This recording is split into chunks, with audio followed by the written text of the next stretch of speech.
How many times have you got up in the morning and you feel after you've maybe even just had your coffee that you're ready to go back to bed? Well, I can honestly say, hello, that's me. Too many mornings. Us women, we wanted the vote and we wanted all of these things, but we didn't realize that what we were asking for was just to add on to everything else that we were doing. And unfortunately enough, that's what we end up having this fatigue that we overrun ourselves.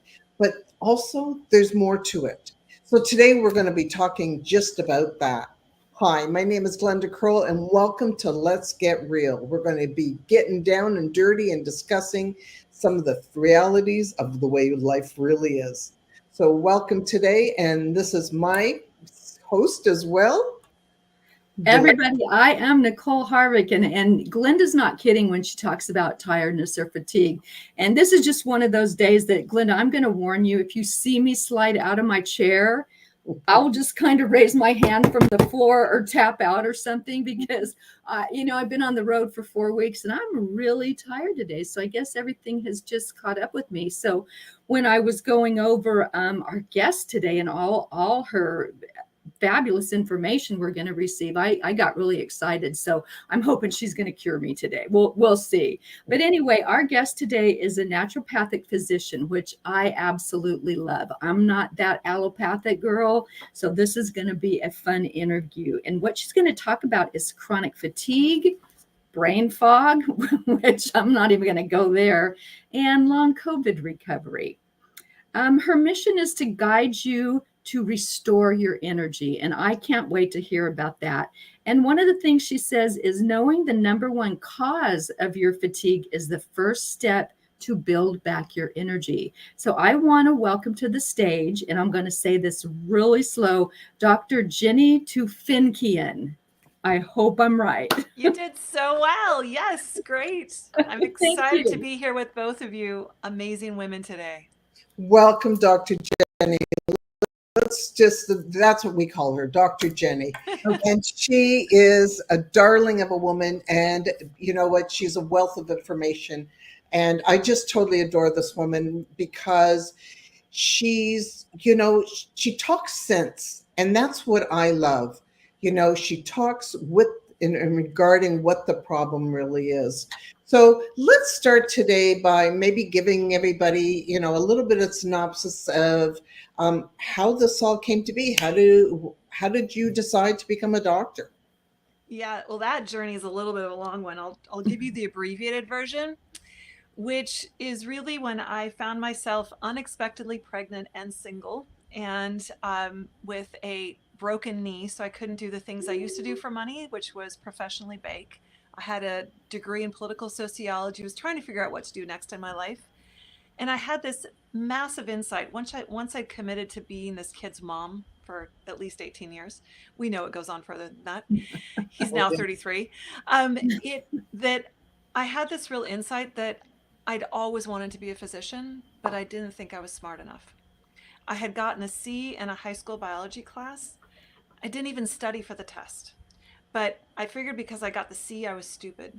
Once I told the guy I was babysitting for was a gastroenterologist, and he's like, well, did you study? And once he told me how to study and I took a test, I got an A+, but I still had this conception that I was not smart enough to become a physician. When I started realizing that I could actually do this, and I started putting the pieces together of my life, and I started looking at who I was and what my passions were. As a child, my escape fantasy was to run away to the woods of Colorado and learn how to use healing plants to heal. Whoa. Very strange, bizarre escape fantasy for an 8-year-old. When I was 11 and in 6th grade in the 70s, when everybody's eating bologna and Cheetos and space food, I was making my own whole wheat bread, bringing raw peppers, raw mushrooms, and hunks of cheese for my lunch. Freak, right? I was handing out vitamin C to people. And then as I got into high school, I was everybody's counselor. And I would hold counseling sessions in the cemetery if grandpa had cancer or broke up with your best girlfriend or whatever it was. And I started putting all these pieces together and realized that when I understood what naturopathic medicine was, which is where I get to be a primary care doctor, and I get to touch all aspects of somebody's being, not just their physical, but their physical, their mental, emotional, and their energetic being. And I get to collect from so many tools, healing tools, old and new, to be able to figure out what is the right toolkit for this person sitting in front of me right now, so that you can be empowered. And this is where I brought in my political sociology background. What do we need? We need to be empowered. We need to be educated. We need to be able to think critically, to be active, not just as political citizens here, day after election day in the United States, but also as active participants in our own health. We all know the healthcare system is broken and needs a revolution of its own to better healing. And part of this is for us to understand what runs us better. And so that's my mission. That's what I feel like I'm here for, and that's my work, and I absolutely love it. So that's why I became a doctor. I love it. And you know what? We do need to empower ourselves and look after our own bodies. And we have to understand because, when you go through to the doctors, how sometimes they will push you away because you can say, well, I know something's wrong. And they'll say, well, nothing's there. Well, you know what? You got to know your own body. You do. You do. And And I always say nobody knows your body better than you do. Now, a physician may have a lot of expertise and be able to guide you, and it's good to tap into their wisdom and training to help you, but you know you. If you know it's not right, you need to keep looking and seeking somebody who's willing to listen to you until you get the answers that resonate with you and you're like, "Yes, this is what I need to do next." Yeah. yeah, and be your own advocate, right? Yeah, absolutely. Absolutely. And I'm very, Yeah. very curious. Do you have patients that have come to you because of that exact scenario? Oh yeah, many, many, many. Unfortunately, yes, especially in the area that I work in, which is with people with myalgic encephalitis, chronic fatigue, and long COVID. This has been a condition that people have been classically felt dismissed, ghosted, ignored, told they're crazy. Not necessarily said, "Oh, you're crazy," but Yeah. it's just age, honey. Or, well, of course you're tired. You have 3 kids. Or here, let's put you down to psych and see if some antidepressants will help you. I think you're Uh, feeling a little low. It's wintertime. And it's just it makes me want to scream, to be honest, at times. And again, it's partly because why would you disbelieve what somebody is telling you about what their experience is? Absolutely. So if you have somebody who's coming in, let's talk about a few things. What I Mhm. want to talk about is chronic fatigue. Is it automatically only related to long COVID, or there's I find sometimes there's just too many things on my plate, and I feel at the end of a day, or maybe even the middle of a day, that I just can't keep going. Um, so it's all the balls in the air that we keep on going and taking on more of. Right, right. Yeah, I think the question you're getting to is a really important one, which is, how do I know if I am just tired because I'm doing too much and I just need a break and just need to slow down? Or how do I know if this kind of tired is something where maybe it is something that needs to be diagnosed and I need to figure out what the underlying root causes are, right? Right. And I would say that there's a slippery slope in between. There's kind of a gray area in between those two. So the actual condition, chronic fatigue syndrome, is now being renamed in the United States as myalgic encephalitis, which is a way better definition of what it is. We now know from current studies where this is just used for research, but we'll put dye in people, and we can see that those who have myalgic encephalitis compared to somebody the same age and gender who does not, that their bodies are flaring up in their muscles and in their brain. There's actual signs of inflammation. Previous to this, we didn't have any objective way to say, yes, you have this condition or you do not. There still is not any test to prove whether somebody has myalgic encephalitis or not, which is partly why doctors dismiss it. The conventional medical model is very much based on, we have a test, we can say, yes, you have it, or no, you don't. If you have it, we have a protocol or a medication we give you. We give that to you, we retest you to tell you whether you still have it or you don't have it. It's a very simple model. and it works great for some things, and it doesn't work for this kind of condition. Myalgic encephalitis is diagnosed through exclusion, which means that your doctor, if you go in and say, I'm tired, your doctor needs to rule out anything else, from anemia to cancer. Needs to be sure it's not caused by anything else. And sometimes you may have a positive autoimmune disease, but you may have that and myalgic encephalitis. And that's the thing that's often missed, because you can have another condition that causes fatigue, and you can also have myalgic encephalitis on top of it. It can be a comorbidity. Long COVID is really, so myalgic encephalitis can be triggered by a multitude of different things in people. And I'll go through some of those root causes today if you'd like me to chat about them. And long COVID is very similar to myalgic encephalitis. I see them as the same thing. And I see that the COVID virus was the trigger for that person to go into this dysfunctional system called myalgic encephalitis. Once somebody has myalgic encephalitis, there can become these chronic vicious cycles that begin to happen between inflammation in the brain and the signals that come down to the body, and how that alters your immune system. You can get stuck in a place of either hyperreactivity or not reacting enough to infections. You can end up with a dysregulated hormonal system, and there are many different things that get stuck in this vicious cycle and start to feed each other. And you really need to step in. That's why it's so critical to get guidance if you're in this, because you need to step in and figure out what your root cause is so that you can stop it. Now, how is that different? How do you know if you have that versus just being tired, right? Right. And I will say that myalgic encephalitis and long COVID are way more likely to happen in women than in men. And I think this is due to a couple different things.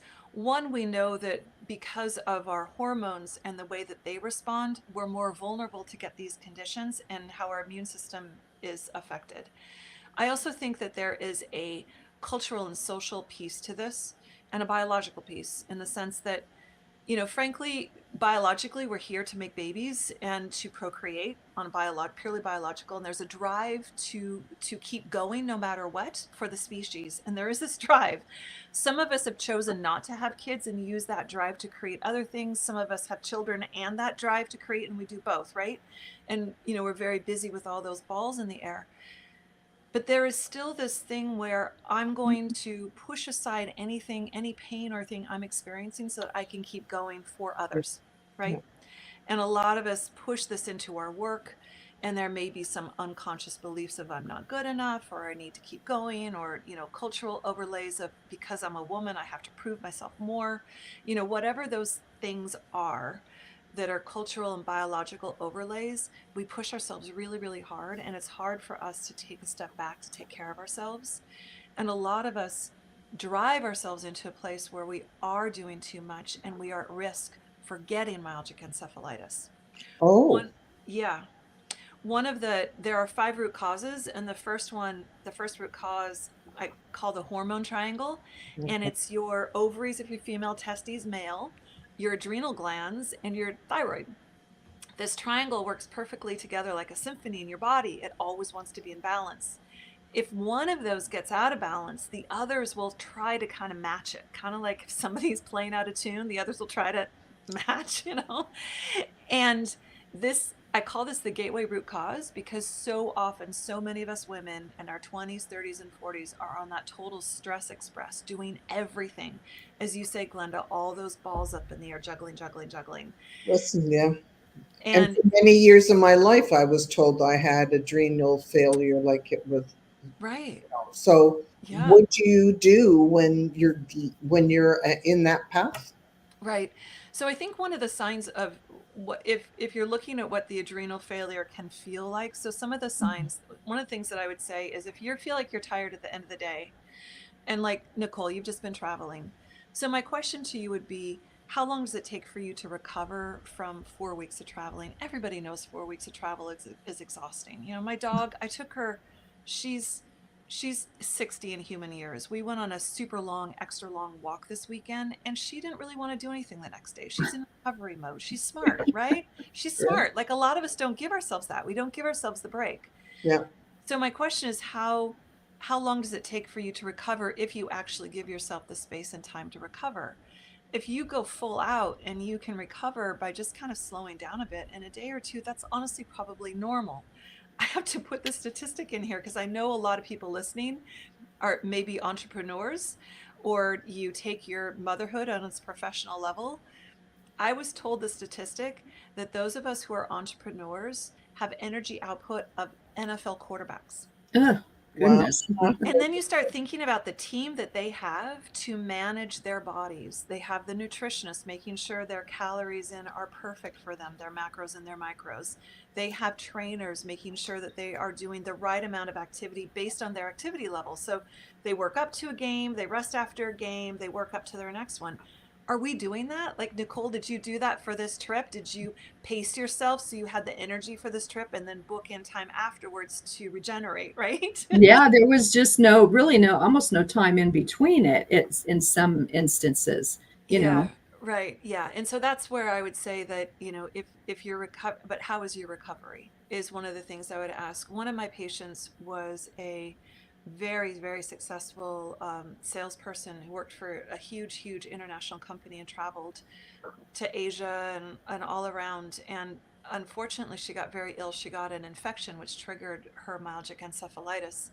And before I saw her, her pattern was this: she would work like crazy all week long and would not have the energy to fly home to see her child because she was so sick. She would just be in the hotel room lying in bed all weekend Oh, until she could mount enough energy to work again the next week. And she did this for Wow. years and drove herself into disability by the time I met her. oh, that's horrible. And so so you hear what I'm saying in terms of it is easy. I've heard this story over and over and over again about us not paying attention to what our bodies are telling us and pushing too far, too hard for too long until you get to this dysregulated state.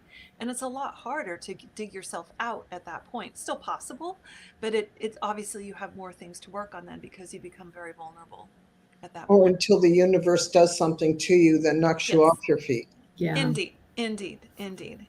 Yes.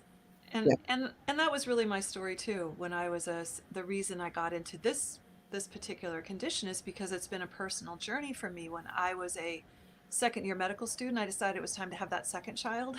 And I was married, and my kid was sleeping through the night. I'd finished my clinical boards with flying colors. I was like, it's time to have another kid.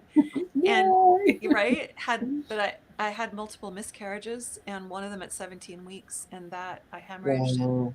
rushed to the hospital. It was, life or death thing. And it threw me into this big, huge dark night of the soul where I literally was in bed for months and couldn't function and had to have IVs in my arm. I couldn't sleep. I couldn't eat. I had severe anxiety, really bad suicidal depression, all the blood loss and the emotional loss. And I'd lost 5 other people close to me that year. It was just a lot. And it was the universe slamming me, and saying, you need to stop and you need to grow in a different way. And this was a huge spiritual awakening for me to come in to understand what it was for me to be me on a whole other level. And I can see how it has served me as a practitioner and in my own journey of life. It has served me because of that time. Yet, when I look back and it's like, why did I have to get slammed? It's like, well, I never took any time out to meditate or to explore because I was in medical school and I had a 3-year-old. Yeah. It's like there was no time. Yeah, but the universe doesn't really care Mm-mm. because when it's your time to stop, they will literally knock you to your knees. They will. And it really also framed my true experience and belief that if we choose to, we can take the most challenging situations, the most challenging ones, for people that are feeling that today, like that this is a really challenging time, that we can take this, we can always take it as an opportunity. We can always take it as an opportunity to go deeper in, to dig in. What is it that we really want to create? What do we want to have come out of this? What do we need to do so that we can be who we want to be in the world and create the life we want to have? And it's true with your health too, no matter how challenging that situation is. I really believe that those are willing that take it on as a journey and take it on as a way of growing, it can become a beautiful experience, even in the hard parts. Well, I've seen it in firsthand. Yes. Gone through some major upheavals in my life where I have been, as you know, even 2 years ago when I was thrown flat on my back and couldn't walk and all the rest of it. And life came to a total halt because I wasn't physically, mentally, or any way able to move forward. My body just needed to rest. Right. And it was the most challenging time because I couldn't do it. Right. And I believe it comes at, like as we move forward, even though I've always been one to look after my body, for the most part, eat well. I say for the most part because you still got to live, right? Yeah. But to look after making sure the body is strong, as you're exercising and all the rest, but there are things that keep on happening. And I think the biggest challenge is keeping your mind in that ability of keeping it. I guess the gratitude is where I start from. I'm going through my own challenges once again. I have a problem on my feet, and now I'm going to be having challenges, which I am, with walking and standing on my feet for length of time. And, I have to remind myself every day, as I do, about um, this too shall pass. Somehow I will make it through. Figure on what the universe is trying to tell me about loving myself, caring for myself, and most importantly, keeping my gratitude really high, Yeah. so that I remind myself that life is about being grateful for every moment, because tomorrow may never come for any of us. That's right. Yeah. Yeah. Absolutely. That's right. That's right. So now that we've gotten to a part and we're coming back into the season of cold weather, and we're all going to be starting to hit challenges, the weather's changing. There's apparently a new form of COVID that's coming out, seeing people again back in masks and stuff like that. Did COVID, long COVID, it's now become something? And then now we've got this new part of what they're calling of COVID, because they're now immunizing people of it. Is this something that's now heightening itself up for the new year? You mean, are we getting more cases of COVID, and are we going to get more long COVID? Is that kind of what you're So asking? is that how things are going to be sort of coming out in the next while? Because we still got people that are suffering from long COVID. And then now we've got a new season and apparently new challenges of COVID, or a different form of COVID. A mutation. Yeah. Yeah. So what are people looking to? What can people do for themselves to get through what they have and to move forward now with the new part of Right. the way things are moving? It depends on where you are in your health and vitality right now. And so let me just talk about in 3 different groups. So if you're the person that is immune compromised, if you have you have long COVID, myalgic encephalitis, some sort of autoimmune condition, or some other reason why your health is really challenged right now, then my best advice for you is to be sure that you have the team and the resources together, that you're addressing your health foundations, your 5 health foundations, and your 5 root causes of what is going on with you that's making your body dysregulated in this way, and that you stay on it during the season. It's so easy during the holiday season for everyone, no matter which one of these 3 buckets you're in, everyone, all of us during the holiday seasons, it's like, a little bit of Halloween candy, a little bit of extra pie and whipped cream at Thanksgiving, a little bit of this, a little of that, a little of this, a little of that. And then at one point it's like, oh, whatever, throw in the towel, I'll take care of it in January. And really, for all of us, that's a mistake. But especially those of you, you know who I'm talking about. If you are that person, you know who it is. If you know what your food sensitivities are, this is not the time. My experience is this is not the time to make an exception. This is the time for you to really understand that you're choosing to eat the foods you're choosing to eat because it makes you healthy, so that you can enjoy being with friends and family and having that connection, enjoy the season of celebrations. And for you to go ahead and eat the things on your list that are fun and great for you and bring those to the gatherings. And so I really think staying on, if you're on a good regimen, staying on it is very important. If you're traveling, making sure you take care of yourself. If you want, I can explain my bubble up strategy when I travel, if you're traveling. Sure. And so for those of you that are struggling with those kinds of things, just being really extra careful. And of course, the hand washing and the masking, if that's what you need to do, all those things, you know what to do with that. There's the group that are, then I'm going to jump to the other extreme. Those of you that are just super vital and feel fantastic and are like, jogging and, practicing for your little marathon while you're listening to this, this recording, you also know what you need to do for your health at this point. And I advise you as well, because you have your health dialed in. And one thing I would say when Glenda talks about gratitude is health is one of those things we take advantage of. We just take for granted until it's gone. And so count your blessings if you're one of those people. And I am not kidding. As somebody who has had both at different times in my life, I cannot tell you, when I was sick in bed, the idea of just being able to walk around the block was a dream. Yep. Yeah. Right. And then after 3 months, I got well enough to sit on my front porch, and I was so excited because then I Yeah. could at least see the street. You Yep. know, it's like being grateful literally for what you have is going to put so much power in that step of yours for whatever it is that whatever goals you're slaying right now. That's great. So stay in that gratitude around that. And I'd also say, in a season of giving, it's like, who can you give a hand to? Because you are blessed with what you have. How can you support others? And that's going to feed your heart back to you. And all the basic health stuff still fits. We don't need to be eating tons of sugar this time of year. That wipes out your immune system. If you go to and get a frappe whatever and a couple of donuts or something like that, that amount of sugar wipes out your white blood cells by 60% for the next day. And so if you have less white blood cells and then you walk into a shop where somebody has some virus, it's easier for you to get it. So if you want to stay healthy, like, don't eat as much sugar or eat more natural sugars, and just doing what you know to do to be healthy. There are tons of botanicals and different things I can definitely talk about if that's helpful for people.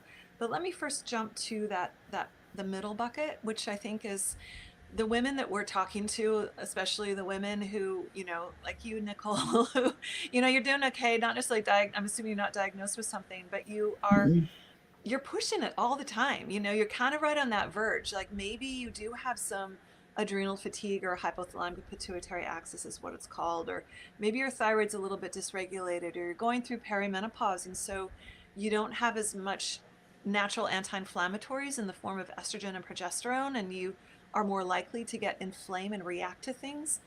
This is a time where I really advise you to take a breath and decide what is important for you during this season. For you, what are the real values? What is it that you really want to make happen? So it may be your work goals for Q4. It may be the perfect holiday for the family. It may be some time for yourself, but get clear on what you want so that you're not just running on other people's agendas. And I really encourage you. There's this thing I do for my patients who need to go on a short-term disability so that they can allow their bodies to heal. They need 4 to 8 weeks off of work to actually heal. And I create a wellness schedule for them throughout the week where we schedule out what they're going to do so that they can build their health back. So for some people, it's meditation, or it's a yin yoga class. For other people, it's breath work. For some people, it's enough time to cook the food they need for their body. I suggest that we all put some pillars in our schedule that feed us pillars. So whether it is that restorative yoga class that you've been meaning to go to that really you love, or whether it's dancing, or whether it's just walking out in nature, or whether it's an amazing date with your partner, whatever those things are that juice you up and make you go, then put those in your schedule, especially now during the holidays. Yes, I know your schedule's packed, but put those things in there because that's going to help you restore and recharge. And I really think one of the ways, whenever I talk about, who gets long COVID, who gets myalgic encephalitis versus who doesn't, everybody in the world has pretty much had COVID at this point. 30% of us have long COVID from it. So it's 30% of the world has some aspect of long COVID. It's no joke. It's not going away. It's just going to keep coming. And who gets it and who doesn't, it depends on what I call the setup. And the setup is the soil or the milieu that your body is in at the time you get that infection. That's all the traumas you've had that haven't been resolved. That's the food that you've been eating. That's the genetics you've inherited. That's what your viral load is in your body from other viruses that may get reactivated when you get COVID virus. All of those things are in there. What your toxin load is, your heavy metals, your glyphosates, all of those things have an impact on how vulnerable you are for your body to go into this dysfunctional thing called myalgic encephalitis or long COVID. So the more that we can do to allow our bodies to be in this place of restoration, the body can be in its natural healing state. When we are on the stress express, we are not able to heal. When we are in a restorative, calm state, then our body has a natural ability to heal. Wonderful. Such great advice. Thank you. Yeah. So can people actually get cured from long COVID? I've seen people put it in remission for sure. I think that how do you define cure and how do you define health? I think I feel secure in saying remission because my experience is of my own journey of myalgic encephalitis is the first time I had it, I got 150% better. Could work 17-hour days. I had short days where I was in clinic and then I would come home and be a mama, and those breaks, those transitions were my breaks. I never had that 3 o'clock dip, none of that. I was just full on, could do whatever I wanted, super fit, worked out all the time. Never thought I'd get it again, and then I did because I had injury, severe pain, sleep deprivation, and perimenopause, and that combination threw me down that slide to remission. And that's when I realized how quickly you can go into remission because your body does have that pathway set up if it gets re-triggered, which is why I'm such a fan of people understanding what your root cause is and knowing what your toolkit and what works for you, because then you can know, oh, whoa, I'm around some triggers. Maybe I need to bring in this toolkit. Like when my dad was dying, I was in good health, but I realized that it could be a potential trigger for me to relapse and have my Epstein-Barr virus come back because it was so stressful. So I started taking more of my antivirals so I could not get sick, after he died, which was really successful.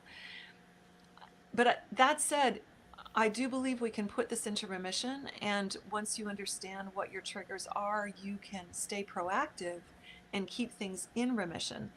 I will say long COVID has its own, it's a bit of a trickster. I don't know if you've had any experience with Lyme or anybody listening had experience with Lyme, but Lyme disease and long COVID to me have some similarities in the sense that you think you're going this direction, they take a sharp left turn. So Lyme as a thing literally shapeshifts. It starts out as a spirochete. It can go in the body and become a wall-less cell form. It can hide in biofilm, like it literally transitions into other things. Wow. The COVID virus, people who have long COVID, some people have the symptoms because they still have spike protein in them. Sometimes people have symptoms because it's activated a virus in them.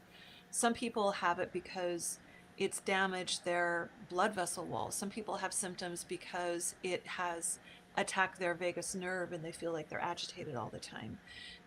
So there's different ways that it can impact you. And the more that you have awareness of how to address this, then you can get that down. But what I was going to say is that I feel like long COVID, it can be surprising where you think you're treating this thing down here and you're almost done. And then it does this different expression over here. And then you have to chase that for a while and then come down here. So, it's a tricky one. I think that's the hardest thing, though, is just being able to figure out exactly what you have and what, of dealing with it. And now finally they're saying that long COVID is actually something. So that, doctors aren't just sort of putting it under the table and thinking that it's, you're just tired or you're mentally, dealing with another issue. I do see more doctors being willing to accept that it does exist. The problem I have is that I'm also hearing doctors tell people that there's nothing they can do about it, or that all they can do about it is take a few different medications to suppress symptoms, or do some breath work or pacing. And there's so much more you can do than that. And that's where I really think that we need to get the information and the message out to those of you who are listening who may have this, or you may know somebody who has this, that that's not true. There are many, many, many, many ways that you can get your body to put this into remission and get back into balance once you start addressing your true root causes. Wow. That's good to know. So can you give us, I know it's not a one-step key, but something that somebody could do that if they're feeling as if nobody's, now that they've turned their back on and they've got to figure out how they can put themselves back into power?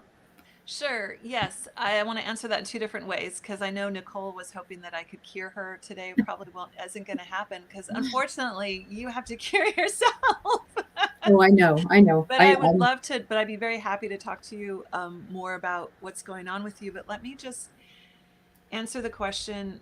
I'm going to go back to the other root causes, because I think this is really important for people to know just how different it can be for somebody. You can have 1, 2, 3, or all 5 of these root causes that causes this chronic inflammation in the brain and the body and sets off these vicious cycles.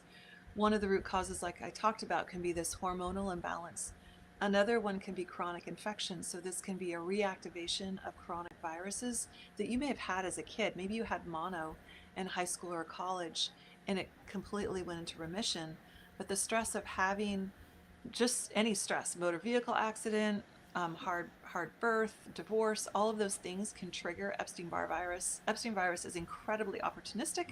It's going to say, woo, she's stressed out, time to have a party and replicate. And then it takes over and it can make you feel absolutely exhausted, like this heaviness in your limbs, brain fog. It's can just feel like you're walking through molasses. That's really common, and there are many other viruses that can get reactivated. We don't even have names for all of them. So that's a very common one. The third one is looking at toxins. We all have toxins in us. As we age, our bones break down, and many of the heavy metals that we've been breathing and eating and have been in our teeth have gone into our bones for storage. And as we start breaking down bone as we age, those metals get released and go into circulation and can decrease our energy production. Pesticides, plastics, all those things. And some of us are more sensitive to some things than others. So beginning to look at getting your toxic load down can be really beneficial to boost your energy. And I think just daily detox practices are great for all of us. And then looking at mitochondria function, which are the powerhouses inside the cells, is the fourth root cause. And those people that, is asking Nicole how how long it takes for you to recover. Some people, if they do a little bit extra, they are way more tired after that. For some people, if you if you do the dishes and the laundry, then you're on the couch. That's post-exertional malaise. Or I had a trainer who said, yeah, I'm fine. I don't have chronic fatigue. I asked her about her exercise. She's like, I walk for 45 minutes every day. I'm like, that's great. What happens if you walk for more than that? She's like, oh, I can't. If I walk for an hour, I'm in bed for a week. I'm like, well, that's post-exertional malaise. That's her mitochondria not able to regenerate the energy properly. Wow. And so it takes time for all of that to happen, right? It's crazy. Yeah. I guess we take so many things. I know we take so much for granted, right? You do. We all do. And even when I've gotten well, there have been times, I think I celebrate when I can do things, but it's easy. We adapt to whatever's going on with us, right? Yeah. So I would say, my advice is, if you're really struggling with low energy, is to start ruling in and ruling out the different root causes. The fifth one is looking at limbic brain dysfunction, emotional trauma, limbic brain dysfunction.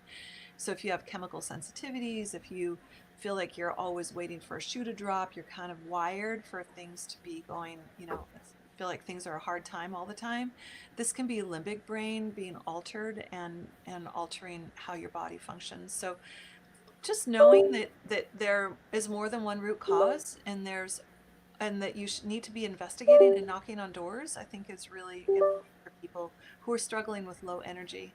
Yeah, no, that's interesting. And one of the things, since we have you on, that I want to talk about that no one seems to know about Uh-huh. are parasites. Can you talk about that? I sure can. What do you want to know? Well, I'm on a parasite cleanse right now, Oh, but great. and have been on and off for Yeah. well over a year. Yeah. But people, I had a friend ask, she says, well, how do you know if you have parasites? And I'm like, we all have them. If we eat, we all have them. And those are very disruptive as well. Is that correct? I've even seen that has been linked to things that, like multiple sclerosis and that kind of disease, where doctors say, we really don't know, or your body's attacking itself, which, I don't think our body does that. So I've been seeing that connection with the parasites. And I think, I even hear that third world countries go on parasite cleanse at least twice a year. We don't even talk about it.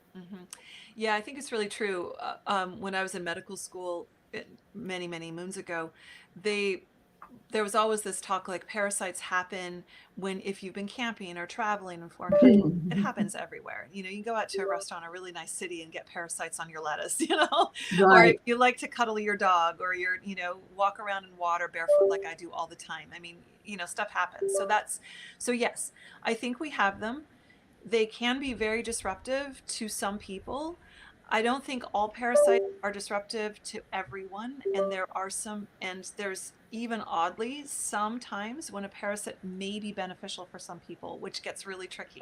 Yeah, exactly. Because they eat your waste, Well, they can eat your waste, so they can eat some toxic stuff that's in you, but there's also something that happens in the immune system. So it's interesting. Some people with some types of autoimmune conditions actually do better with a parasite because it pushes their immune system into it makes their immune system less reactive. Ooh, and so okay. there are actually some far out treatments where people are given parasites to help with allergic problems. So just to open up a quote unquote can of worms here. Sorry for pun. Yeah, literally. Literally a can of worms, because I think we want to oversimplify the body and medicine, and it's very challenging. I know this doesn't make a sexy soundbite for people, yet it is complicated. So there are some things you can do that are very basic and simple to boost your health.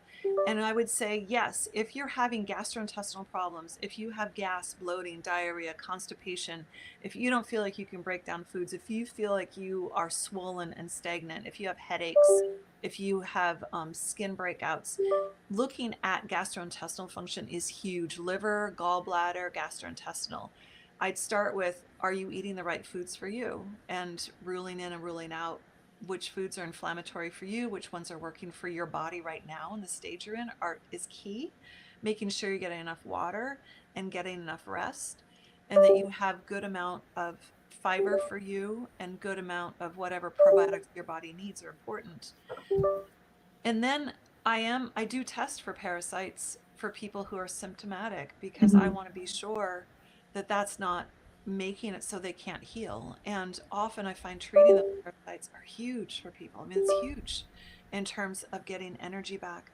And I find there are certain layers to healing. Sometimes you want to work on the parasites first. Sometimes you want to work on the heavy metals first. Sometimes you need to work on the viruses first. It depends. I will say that anytime you're getting rid of something in the body, you're getting rid of heavy metals, you're getting rid of toxins, you're getting rid of parasites. It takes energy to do that. And sometimes people who are super exhausted, even though those things may be part of what's draining your energy, it may be smart to work on something else first, where you can get a little bit more energy. So you're literally, your cells, not just you, but your cells literally have the vital energy. The mitochondria are working well enough that they have the oomph to push that stuff out. Because sometimes I think we hold on to stuff just because we don't have the energy to do anything else with it. Interesting. Thank you so much for discussing that. Yeah. Did you have other questions about it? No. I've like I said, I go on and off. I'll go like 2 weeks on and then a couple weeks off. So I've been doing this for over a year, Yeah. along with the metal cleanse. I just use borax, the Oh, old laundry detergent, because yeah. that's what it detoxes metals. So I use that. I actually, because it's just boron, I take it internally as well. Interesting. So you're doing really old school, simple. Old school, Yeah. yes. Yeah. Hmm. So talk to me about the borax. Is that something that, like, when I heard Nicole doing it first, I wondered about it because, it's something that, I thought it would be very harmful to the body. It's nothing I can really speak to in a really educated way. I was taught to do borax packs externally for swollen joints. And that was something that I was taught years ago to do for people that had like a Baker's cyst on the knee or something like that, or swollen joints. And that could help draw some of the fluid out in a really nice way. It's actually nothing I personally have ever used internally, so I don't feel like I can speak to it Okay. with any clinical experience or education. Yeah. Yeah, I just wondered with ingesting it, how it would be reacting to the body. Hmm. So, what do you recommend that people should be going on some of these cleanses? Is there one cleanse or a couple of cleanses that people should really look at doing? How do they decide? Yeah, I'm actually going to be one of the people that warns people about doing cleanses. I do think cleanses can be incredibly effective, and the the people I work with who are dealing with myalgic encephalitis, long COVID, and really sick, I work them through a 5 different phase protocol, and it usually takes like a year to move through all these different phases because it's not an overnight process. And in the first phase, we're uncovering the root causes. The second phase, we're figuring out what does your body respond to, because we're all different. Some are very sensitive, just a tiniest bit of a fraction of a homeopathic remedy. Other people need the napalm of pharmaceuticals or something in between. And then the next phase is really just, figuring out what, you being able to empower yourself and work with yourself. I really wait till people are at this phase where we feel like the floor has raised in terms of their energy, their vitality, and they have the toolkit and they know what to do if they start feeling like they're tanking. Because that's, to me, when you want to go in and clean out the closet. You want to, it's like, clean the house first and then we bring the boxes out of the closet because we're going to mess up the house again. Yeah. And I don't want that to freak you out. I don't want it to freak out your nervous system and be like, oh no, I'm worse. Or to, trigger an inflammatory response and you to not have your toolkit ready to handle it, or to have your emotional techniques to know how to handle, to get yourself back into your own body around this.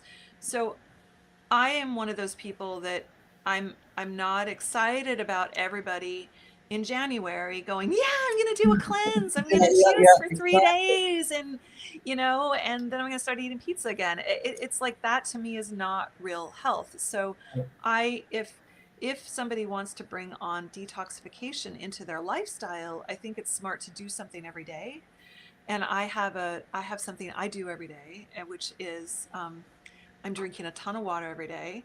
I love to put a little bit of lemon or essential oil, citrus essential oils in there because that helps your liver detox pathways move from what's called phase 1 to phase 2.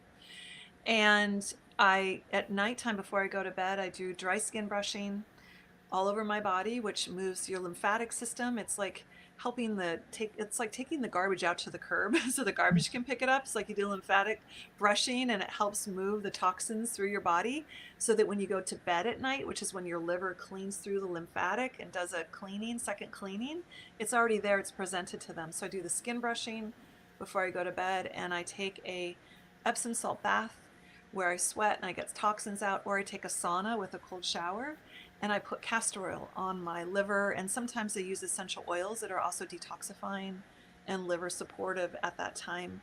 And that's a daily detox that I do every single day just to support my kidneys flushing out. I'm drinking all this water so my kidneys can flush out toxins. I'm Yeah. supporting my liver.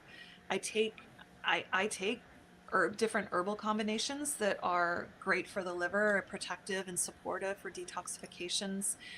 In my tea drawer, that I'll drink throughout the day are different teas. Some of them are detox teas. I just feel like that's a nice thing to include.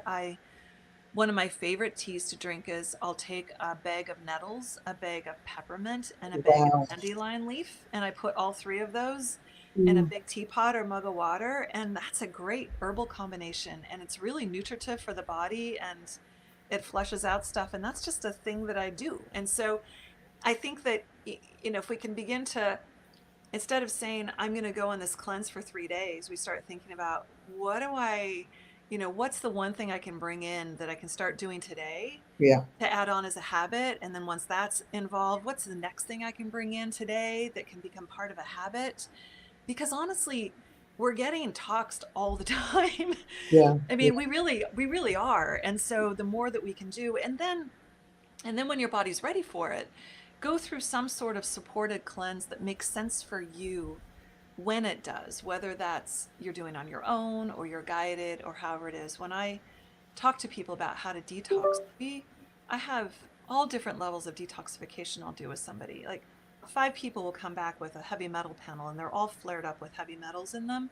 And there may be 5 different ways that we will detox depending on what that person's body is ready for and how it's going to respond, you know?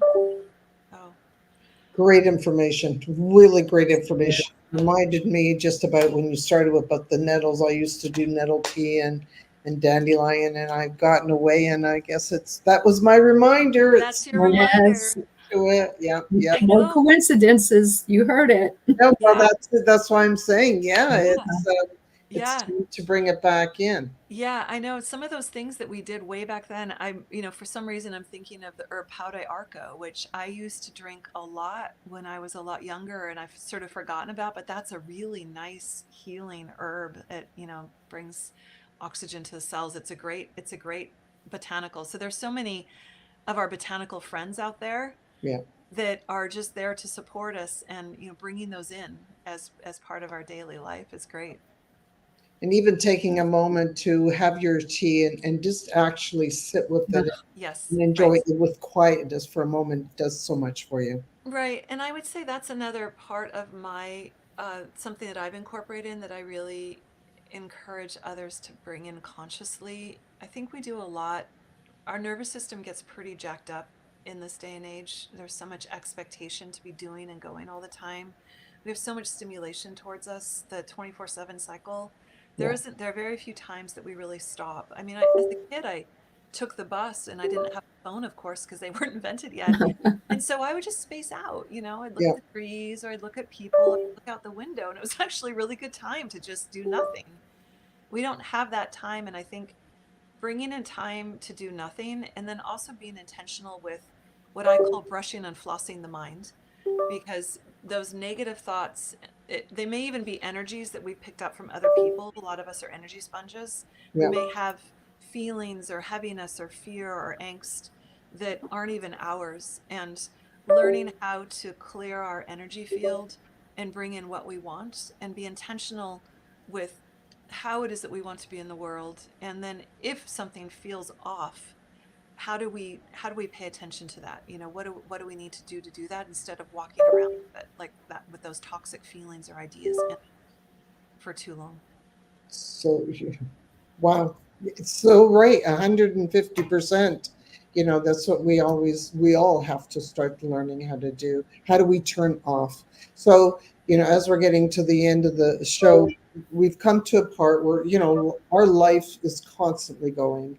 The last little while, I know I get your emails. So I see what you talked about and what we're living through right now. I'm in Canada, but the US is happening right now where we just went through an election. The world is all up in arms, whether it's going to be a good thing that Trump is in or not, and it affects us and all the rest of it. How do we unplug from that so that it doesn't burn us out? I really think that no, I would say this no matter who won the election, it's the same thing. I really think that we need to we need to keep remembering what it is that connects us. We are human beings. We are social creatures. We're meant to connect with other people. so many of us in the pandemic really suffered from the isolation, Yeah. physically and emotionally. I know I did emotionally during that time.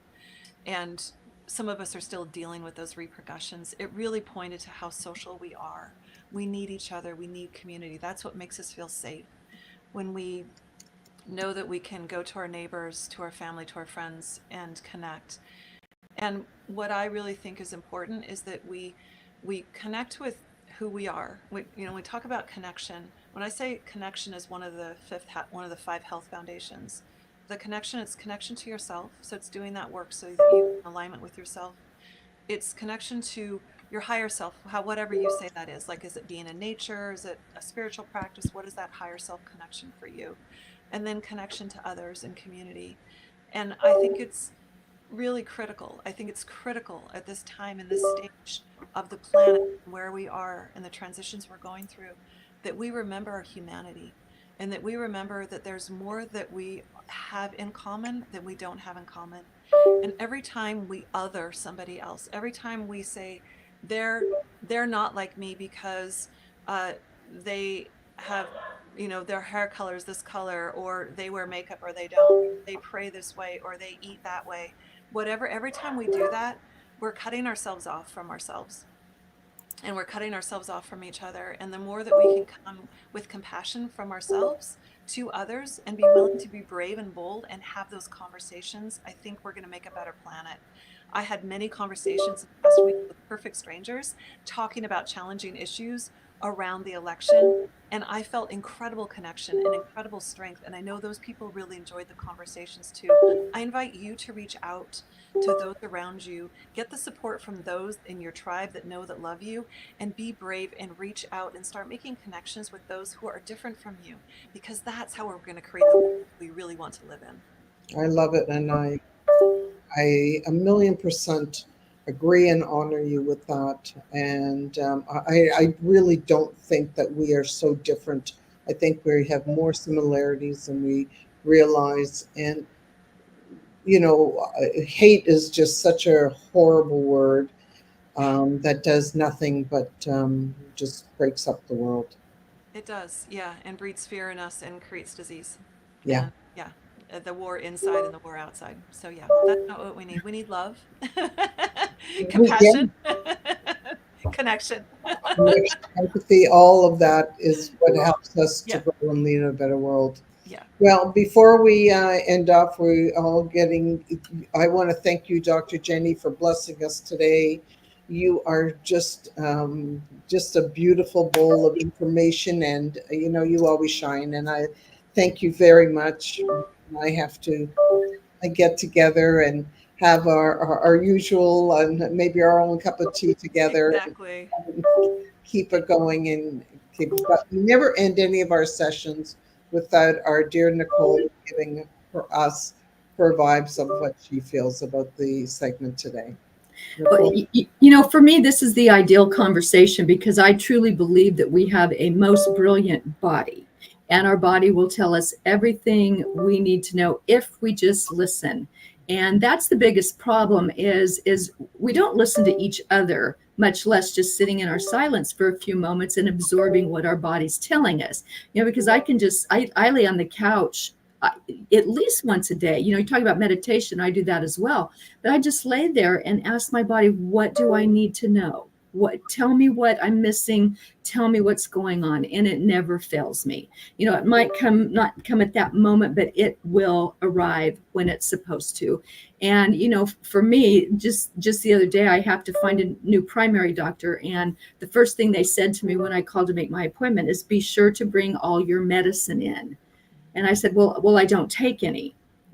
It's like, what? Are you sure? It's like, no, I literally take no synthetic drugs at all. And so our bodies can heal themselves if we take care of us. Dr. Jenny just told us. And if there's nothing else that comes out of this conversation, it should be that we do have the ability. We are miraculous humans. Our body is miraculous. And if you listen to your body and heed whatever it says, you can really take charge of your health. So it's a pleasure to meet you, Dr. Jenny. Likewise, real pleasure to meet you, Nicole, as well. And Glenda, always a treat to see you. Just wait till we get to have that cup of tea and that hug. Absolutely. And just remember, whoever's watching, remember you owe it to nobody but to yourself. And it's, we spend so much time where we are willing to give to everyone else. And even when we're exhausted and our kids drop in or want something, we're the first ones to jump. What we need to do is jump for ourselves first, because you know what? If we can't fill that cup with ourselves, what we need, then you know what? We're going to be no good for anyone else. Thank you so much for joining us today. What a great conversation. Yes. And it's time. And if anybody needs to be in touch with Dr. Jenny, below on the description or links, and you can get in touch with her there. Thank you, Dr. Jenny. It's always a pleasure, my doll. Thank you. Bye, everyone.